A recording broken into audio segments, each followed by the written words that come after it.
Right, background. Very normal. Grew up in the southeast of England. Went to a normal school. Grew up in a perfectly normal family. Had a great upbringing.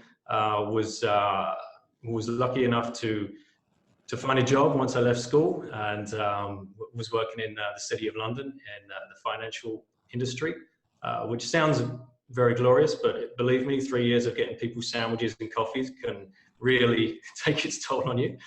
I was lucky enough to get the opportunity to move to Singapore with my career, which opened up a hell of a lot more opportunities in life, especially in my business.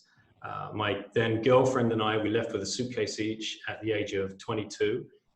We'd never lived together, and we were just going for 2 years, and then 2 years became 4 years, and 4 years became 6 years, and 6 years became 15 years, married, 4 kids, and a career had been established, but so had a family at the same time, and the two weren't mixing. The two weren't mixing at all. My wife was stuck at home with the 4 kids. Many people can, I'm sure, understand that is very, very busy in itself, especially when our third and fourth were twins. So we had 4 under 5 at that time. And I was stuck in the office. I was chained to the desk. And sometimes that meant late night evenings as well, and perhaps business trips at the weekend, which didn't add up to a good work-life balance. And I knew this for a good couple of years before I kind of made any drastic change. And it was the day that I'd been out for lunch with a friend of mine and was just telling him, there's got to be another way. I can't do this for the next 15 to 20 years. There's got to be something else. I mean, how can this be life? How have I painted this? How have I painted myself into this corner? And he said, oh man, you just need to read The 4-Hour Workweek by Tim Ferris.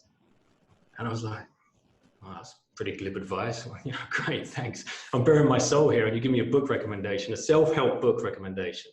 And I never read these things. I'd seen people around me read these things, and then they just go straight back to their old life 2 weeks later.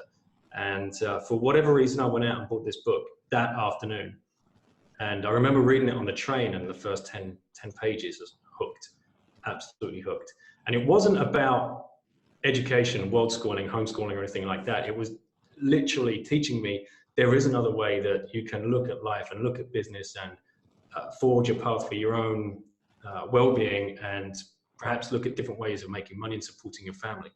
Because that's the man's role generally, is go out, be the provider, earn the money, get the job, and provide for your family.